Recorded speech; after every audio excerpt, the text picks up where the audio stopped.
మీ దగ్గర నుంచి కోరుకునేది ఒకే ఒకటి, ఒక లైక్, ఒక సబ్స్క్రైబ్, ఒక కామెంట్. అన్న ఆర్సీబీతో ఫస్ట్ మ్యాచ్ ఉంది తెలుసు కదా. ఓరిని first match RCB versus SRS తో ఉందా? ఏదో లాస్టిక్ ఉంటుందని, ఎండలు బాగా ఉన్నాయని కూలర్ వేసుకుని పన్నా. ఇక నువ్వే ఏదో ఒకటి చేయాలి. కాటరమ్మ కొడుకులమని నిరూపించే టైం వచ్చేసింది. 300 దాటిపోవాలి. అలా అయితే మ్యాజిక్ దగ్గర వెళ్లి యుద్ధానికి బ్యాట్స్ అన్ని సిద్ధం చేసుకోవాలి. మన పిల్లకాయలు ఎక్కడున్నారు? ఇంకెక్కడ పిల్లకాయలు? మన కెప్టెనే కూలర్ వేసుకుని పన్నాడని వాళ్ళు తడిగుడ్డ వేసుకుని పడుకున్నారు. ఓరిని ఇలా ఉన్నారేంట్రా? ప్రాక్టీస్ చేయకుండా వెళ్లి పడుకున్నారా? పిలువు తొందరగా వాళ్ళని. అరే అబ్బాయిలు, యుద్ధానికి వెళ్లే సమయం వచ్చేసింది, రెడీ అవ్వండి. యుద్ధమా? ఇప్పుడు వెళ్లి మిసైల్స్ బాంబులు వెయ్యాలా? బ్యాట్ తో కొట్టుడు బాంబులు వేయడం రాదు కదా, మరి ఇప్పుడు ఎలా?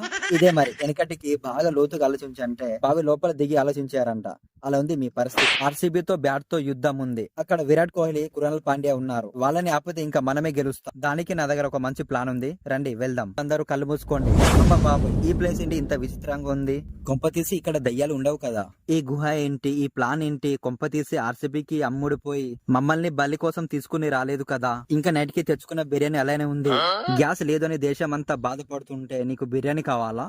ఈ వట్టేష్ ఇంకా రావట్లేదేంటి? వట్టేష్, ఓ వట్టేష్, పిల్లకాయలను తీసుకుని వచ్చాను, త్వరగా రా. నా పేరే వట్టేష్, కానీ నాకు లేందే అది. నాకు తెలుసు నా కోసం ఏదో ఒక రోజు వస్తావని. కొంచెం లేట్ అయింది, గ్యాస్ లేదని కట్టెలు ఏరుతుండేవి. చెప్పు, నీకు ఇప్పుడు ఏం కావాలి? ఐపీఎల్ షెడ్యూల్ వచ్చేసింది. ఫస్ట్ మ్యాచ్ ఆర్సీబీతో ఉంది. లాస్ట్ ఇయర్ అందరిని పిచ్చికేశారు.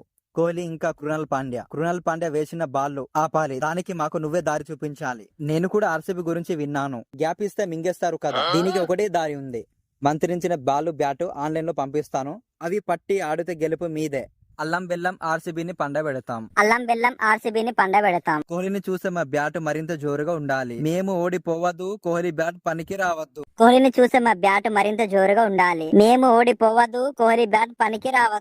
ఓ బంతి చాబంతి. వట్టేష్, ఇది సినిమా పాట లాగుంది, చిన్న కథ కాదు ఇది. ఇప్పుడు చూడండి. ఓ బంతిమా, మా బ్యాట్ ని ప్రేమించు. ఓ బంతిమా, మా బ్యాట్ ని ప్రేమించు. సిక్సర్ల వర్షం కురిపించు. ఆర్సీబీని ఓడించు. హోమ్ భీమ్ తుస్, జై తుస్. బ్యాట్ బాల్ ఆన్లైన్ లో వస్తాయి, ఇంకా వెళ్ళండి. నేను వెళ్లి కట్టెలు జమ చేయాలి. ఇంత మంత్రుడు అయినా నాకే తప్పడం లేదు. నార్మల్ మనుషులకు ఎలా ఉందో, ఇది నిజంగానే పని చేస్తుందా లేదా తుస్ అంటుందా? నువ్వు సరిగా ఆడకపోతే నువ్వు తుస్ అయిపోతావు. ఆర్సీబీ, ఇప్పుడు మా దగ్గర మ్యాజిక్ బాల్, మ్యాజిక్ బ్యాట్ ఉన్నాయి.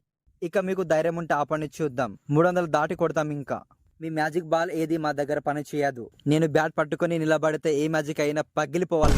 నా బౌలింగ్ తో పిసిగి మింగుతా, వికెట్లన్నీ పీకి పడేస్తా. కృణాల్ పాండ్యా అంటారా బాబు. పాపం ఓడిపోతామని పిచ్చి మాటలు మాట్లాడుతున్నారు. పర్లేదు, మా చేతిలో ఓడిపోయామని చెప్పుకోవడానికి ఉంటుంది, వెళ్ళి చెప్పుకోవచ్చు. ఇంకా ఎస్ఆర్ఎస్ అంటే తెలుసు కదా, కాటరమ్మ కొడుకులం, మెంటల్ నా కొడుకులం. నీ అవ్వ తగ్గేదేలే. సరే, ఆర్సీబీకి ఎస్ఆర్ఎస్ కి ఒక పోటీ పెడదాం. మన ఫ్యాన్స్ చెప్తారు ఎవరు గెలుస్తారు అని. ఆర్సీబీ వాళ్ళు లైక్ చేసి కామెంట్ లో ఆర్సీబీ అని పెట్టండి. ఎస్ఆర్ఎస్ వాళ్ళు లైక్ చేసి కామెంట్ లో ఎస్ఆర్ఎస్ అని పెట్టండి. చూద్దాం ఎవరికి ఎక్కువ వస్తాయో. ఈ వీడియో మీకు నచ్చితే లైక్ అండ్ సబ్స్క్రైబ్ చేయండి. Thank you.